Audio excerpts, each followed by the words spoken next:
I want you to do something a little radical right now, like wherever you are listening to this. Yeah, just take a second. Exactly. I want you to literally unclench your jaw. Just let it go.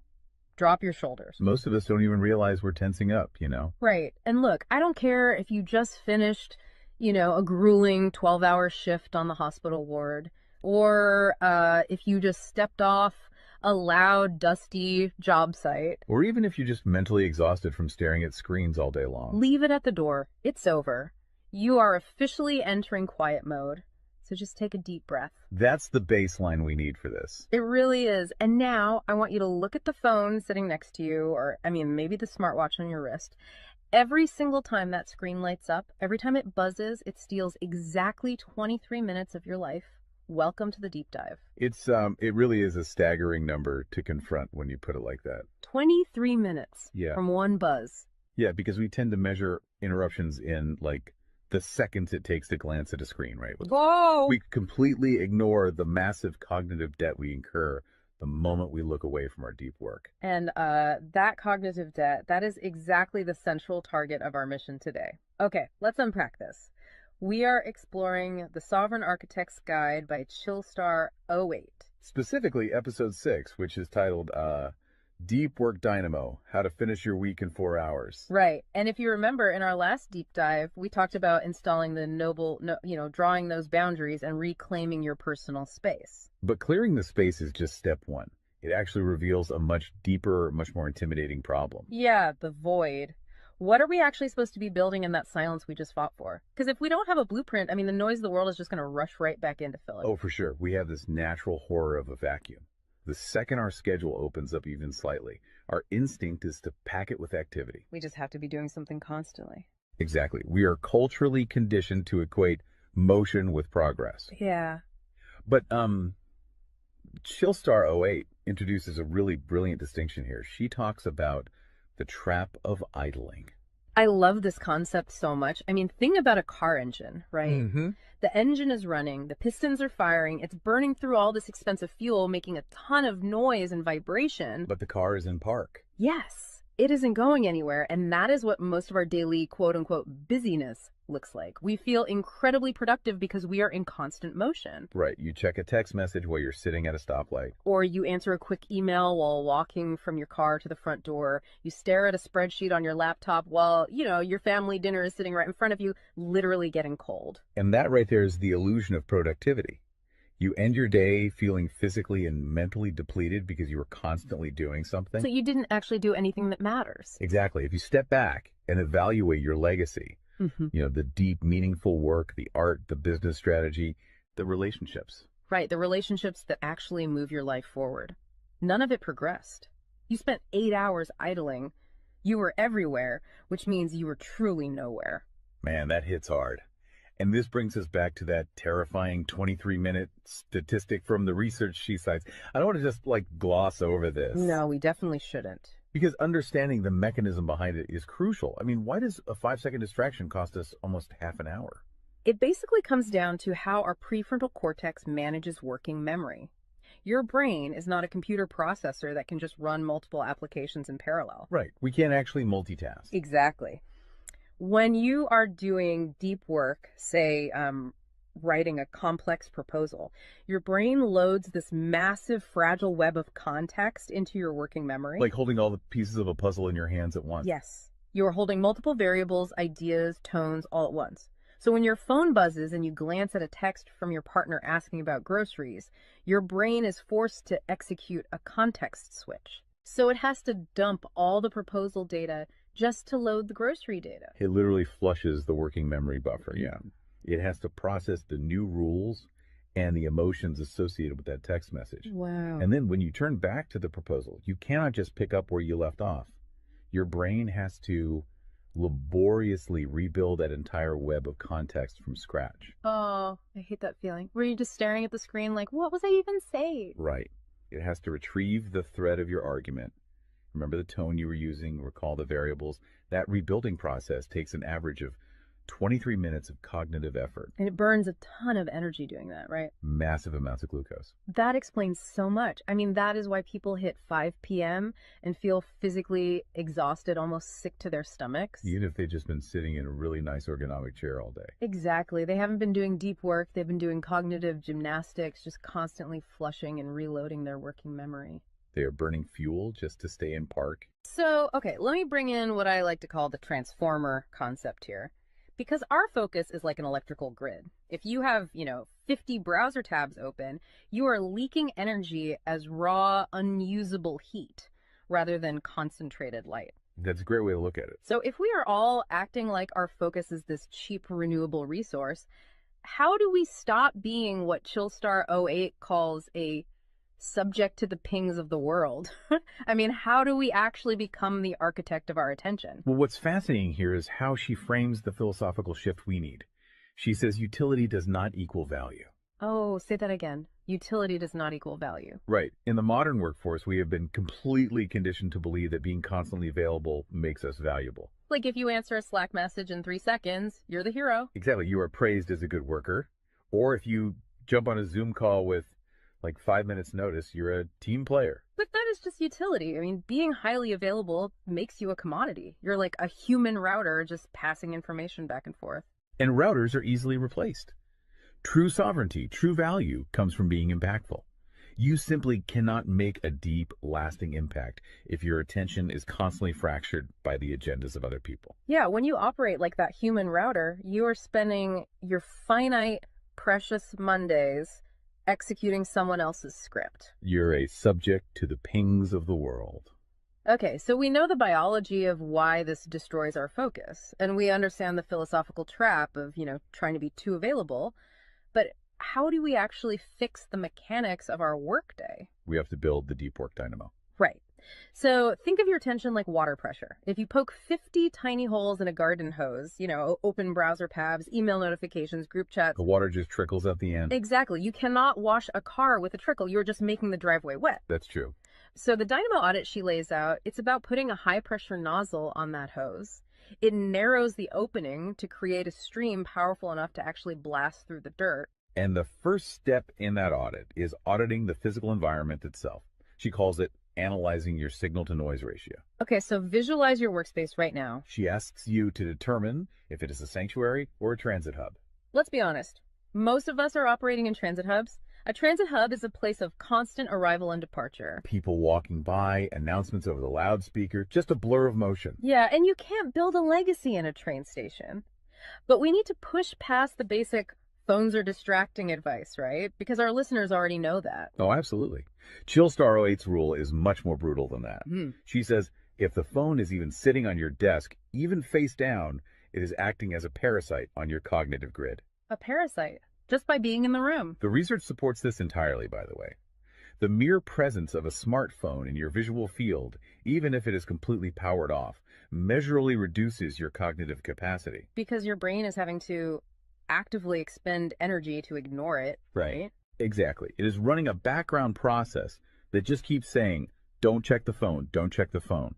That is energy being actively stolen from your primary task. So sovereignty literally begins the moment you physically remove the device from the room, put it in a drawer down the hall. Close the door. Make the physical environment quiet. But okay, let's say you've done that. That doesn't stop your own brain from creating internal noise, right? Like trying to juggle 5 projects at once. How do we fix the internal wiring? That brings us to the second pillar of the audit, which is the batch wiring rule.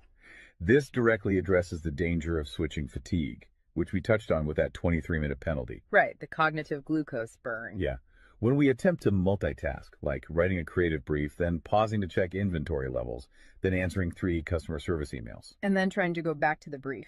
Right. We are grinding our mental gears to dust. We are switching between entirely different cognitive states. Because creative writing uses a completely different part of the brain than calculating inventory, obviously. They require entirely different operating frequencies.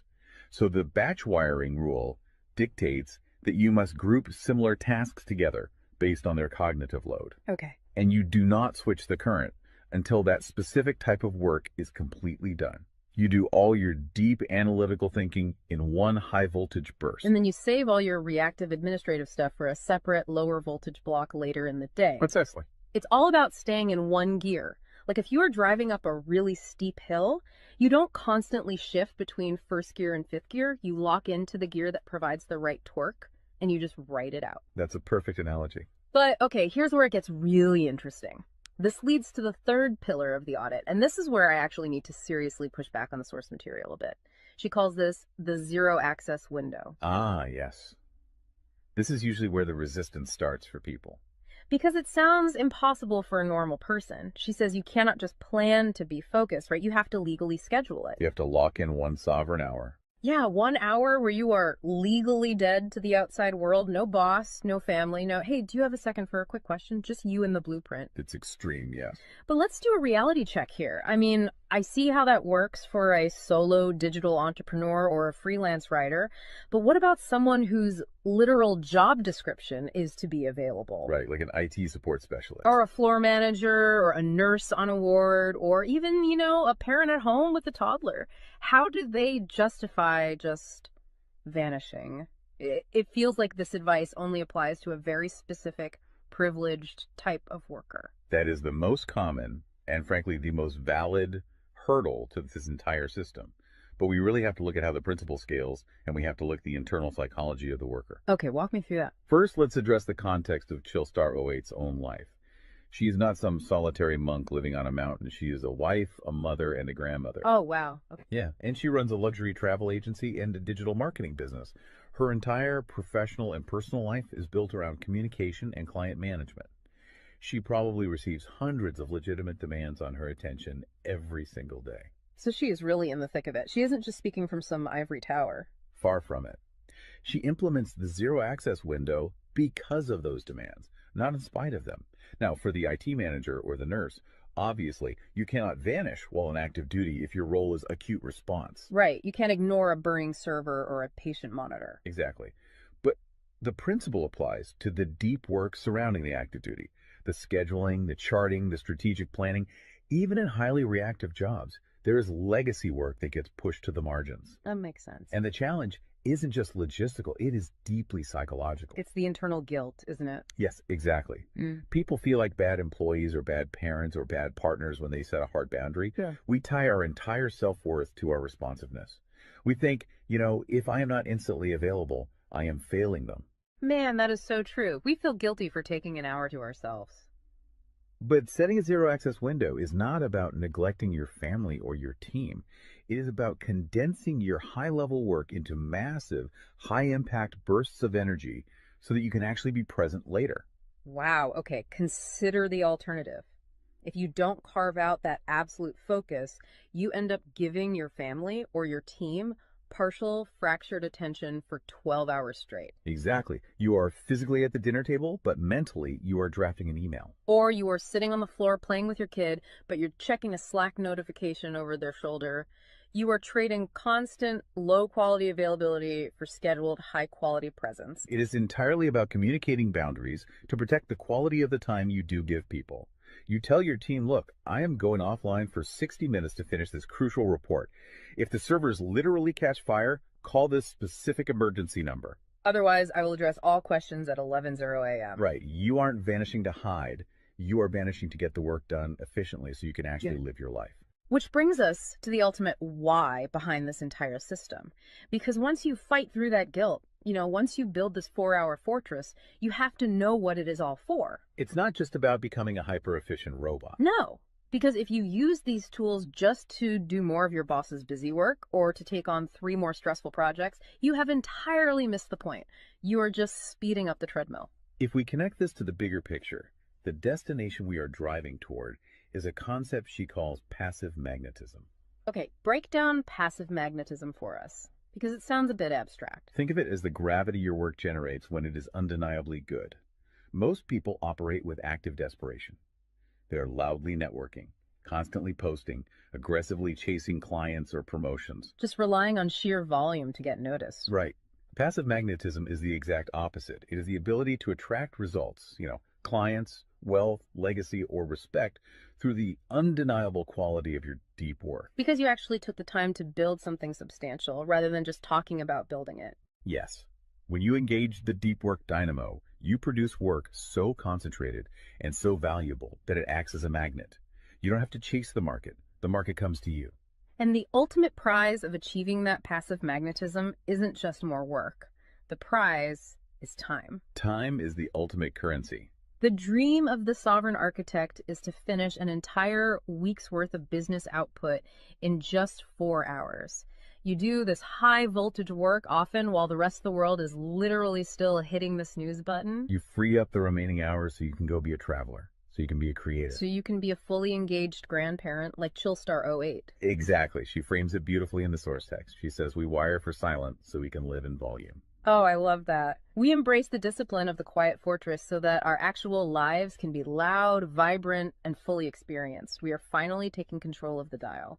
But, making that shift from a frantic, reactive employee to a calm, sovereign creator requires a massive shift in identity. You have to tune your mind before you sit down to do the work. It is really difficult to just sit down at a desk and instantly command your brain to perform deep work, right? Especially if you've spent the last hour navigating traffic and listening to the news. You need a transition ritual to cross that threshold. And Chillstar 08 provides something for this transition called the Chillstar's Creed. It is designed to be a grounding frequency. It really centers you. Yeah, so I want you, the listener, to use this. I want you to imagine a slow, steady heartbeat in the background. Just a deep, resonant 528 hertz frequency. Just let the frequency of these words settle into your mind before you initiate your deep work. Ready? Take it in.